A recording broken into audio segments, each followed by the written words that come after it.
ஊர் அறிய சபை அறிய தாலி கட்டாம இப்படி ரகசியமா பிளான் பண்ணி தாலி கட்டுறது எனக்கும் மனசுக்கு உறுத்தலா தான் இருக்கு. எனக்கா பண்றது? நம்ம சூழ்நிலை அப்படி. ஆபத்துக்கு பாவம் இல்லக்கா. அந்த கார்த்தி மாதிரி ஒருத்தங்கிட்ட இருந்து நம்ம ரேவதிய காப்பாத்தி மருது மாதிரி ஒரு நல்லவங்கிட்ட ஒப்படைக்கணும்னா நாம இந்த மாதிரி வேலையெல்லாம் செஞ்சுதானே ஆகணும். கரெக்ட். உனக்கு தான் தேங்க்ஸ் சொல்லணும் சந்திரா, இப்படி ஒரு ஐடியா கொடுத்ததுக்கு. இன்னும் கொஞ்ச நேரத்துல நம்ம பிளான் படி எல்லாமே நடந்துரும். ஓம் ஸ்ரீயை நமஹ, ஓம் உமாயே நமஹ, ஓம் பாரத்யே நமஹ, ஓம் பத்ராயே நமஹ, ஓம் சர்வாண்யே நமஹ, ஓம் விஜயாயே நமஹ, ஓம் ஜயாயே நமஹ, ஓம் பாண்யே நமஹ, ஓம் சர்வ. சகல எங்க பார்க்க, சீக்கிரம் வாப்பா. மருது ரேவதி கழுத்துல மாலை போட போறான். கடவுளே, இங்க நடக்கிற கொடுமை எப்படியாச்சும் தடுத்து நிறுத்துப்பா. சொல்லுங்க, ரேவதி கோயிலை சுத்தி முடிச்சிட்டாளா?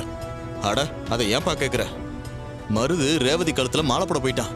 என்னடா பண்றதுன்னு யோசிச்சுக்கிட்டே இருந்தேன். ஒரு காக்காவால மாலை போட முடியாம போயிடுச்சுப்பா. என்னாச்சு? ஒரு காக்கா வந்து மருது மேல கக்கா போயிடுச்சு. அத போய் கழுவிட்டு வாங்கன்னு ஐயர் சொல்லிட்டாரு. அதனால மருது கையில இருந்த மாலை ரேவதி கழுத்துக்கு போகாம ஜஸ்ட் மிஸ் ஆயிடுச்சுப்பா. சகல, கொஞ்ச நேரம் தான்ப்பா டைம் இருக்கு. அவன் வர்றதுக்குள்ள நீ வந்துருப்பா. நான் கிட்ட வந்துட்டேங்க. நான் சொல்றதை மட்டும் கொஞ்சம் செய்யுங்களேன். சொல்லு சகல, நான் என்ன பண்ணணும்?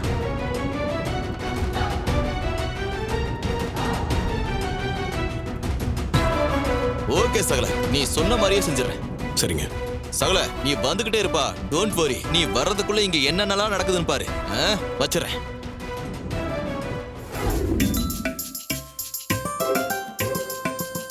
ஏண்டா, என் சகலைக்கும் தெரியாம ரேவதிக்கு கூட தெரியாம மாலைக்குள்ள தாலிய மறைச்சு வச்சு திருட்டுத்தனமா கல்யாணம் பண்ண பாக்குறீங்களோ?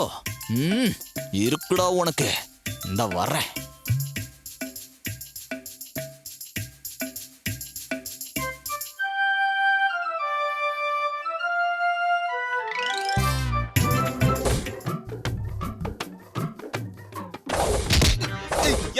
யாரது? என்ன விடுங்க.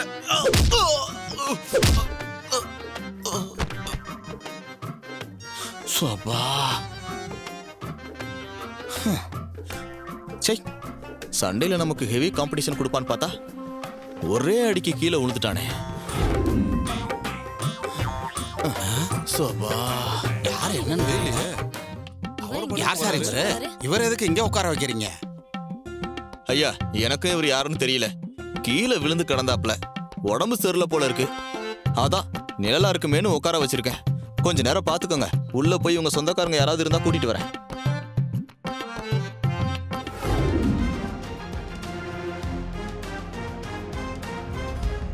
நான் எந்த கோயிலுக்கு போறேனே சொல்லல.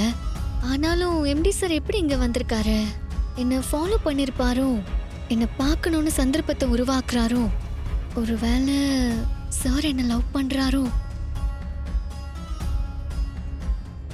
என் மனசு சொல்லுது இவர் என்ன பார்க்க தான் வந்திருக்காருன்னு. இவர் என்ன லவ் பண்றாருன்னு தான் நினைக்கிறேன். மாப்பிளையை கூட்டிட்டு வரேன்னு சொன்ன சந்திராவையும் காணும், மாப்பிளையும் காணும். ரெண்டு பேரும் எங்க போய் தொலைஞ்சாங்களோ தெரியலையே. ஓம் சாம்பவ்யே நமஹ. அம்மா, மானதோஷத்தை கழிக்கிறதுக்கான நேரம் முடிய போறது. இனிமே அந்த பையன் வந்தாலும் மாலை போட முடியாதும்மா. அப்படிலாம் ஏதோ சொல்லாதீங்க. நான் போய் மாப்பிளையை இப்ப கூட்டிட்டு வந்துடுறேன். ஒரே ஒரு நிமிஷம் வெயிட் பண்ணுங்க. சீக்கிரம் கூட்டின்னு வாங்கோ. ஓம் பத்மநாப சகோதரியே நமஹ, ஓம் அபர்ணாயே நமஹ. சரிங்க, உங்க எல்லாருக்காகவும் பண்றேன். அவர்கிட்டயும் ஒரு வார்த்தை கேட்டுருங்க. சாமி ஐயா, இவர் உட்காந்து மாலை போடலாமா? பேஷா போடலாம். டைம் போயிட்டே இருக்கு. சீக்கிரம் வந்து உட்கார சொல்லுங்க. சாமியை சொல்லிட்டார், அப்புறம் என்ன?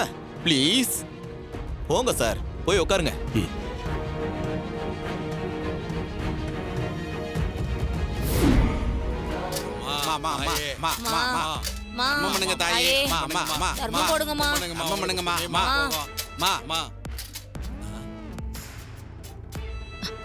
எல்லா இடத்துலயும் தேடிட்டோம்.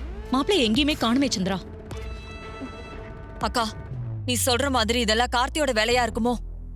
ஆமா, அவனை அவ்வளவு சீக்கிரம் ஏமாத்த முடியாதுன்னு நான் சொன்னேன்ல, நீதான் நம்பல. இப்ப என்ன பண்றது? சரி வா, போய் பார்க்கலாம்.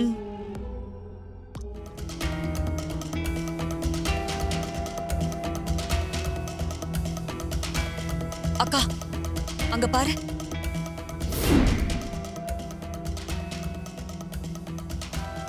எனக்கு என்னவோ அது மாப்பிள்ளை மருது மாதிரி தான் தோணுது.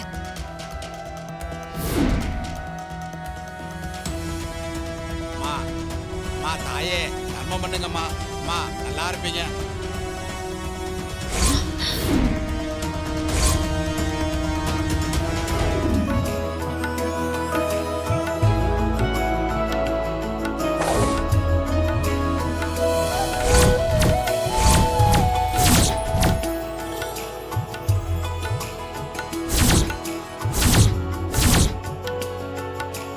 சதமானம் பவதி சதாயுத் புருஷத் சதேந்திரியே ஆயுட்சேபேந்திரியே பிரதிதிஷ்டதி. இந்த பரிகாரம் நடக்காட்டினாலும் பரவாயில்ல. சம்பந்தம் இல்லாத ஒருத்தர் எப்படி என் பொண்ணுக்கு மாலை போட முடியும்? அது நல்லாவா இருக்கும்? மா என்னம்மா பேசுனதே திரும்ப திரும்ப பேசிக்கிட்டு இருக்கீங்க? அம்மா, நீங்க சொல்றது வேடிக்கையா இருக்கு. ரத்த சம்பந்தம் இல்லாத ஒருத்தர் மாலை போடுறதானே இந்த சடங்கு. அதான் இவரு மாலை போட்டார். ஐயா, நான் உங்களுக்கு எப்படி சொல்லி புரிய வைக்கிறதுனே தெரியல.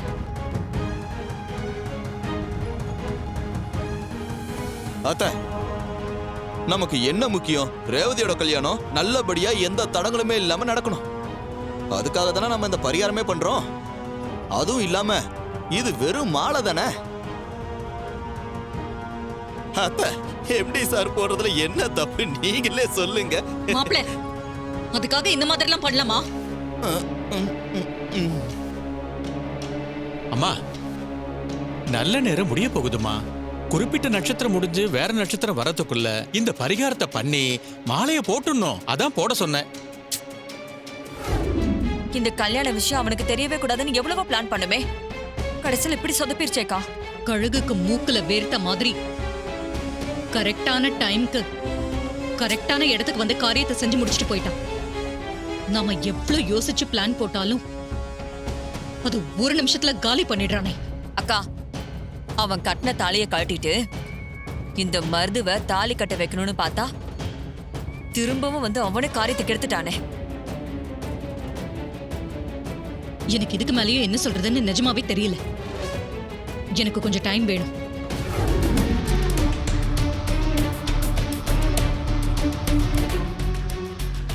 இந்த மாதிரி தப்பான ஐடியாலாம் இவங்களோட தான் இருக்கும்.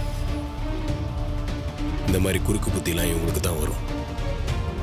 நான் நினச்சிருந்தா அந்த சான்ஸை யூஸ் பண்ணியிருக்கலாம். ஆனால் நான் பண்ணல. இப்போவும் சொல்கிறேன், சுயநனோட ரேவதி என்னை என்னைக்கு ஏற்றுக்கிறாளோ அப்போ திரும்ப அவள் கழுத்தில் நான் தாலியை கட்டுவேன். இனிமேல் இந்த மாதிரி சீப்பான ஃப்ராடு வேலைகள்லாம் பண்ணாதீங்க. மோதணுன்னா என் கூட நேரடியாக மோதுங்க.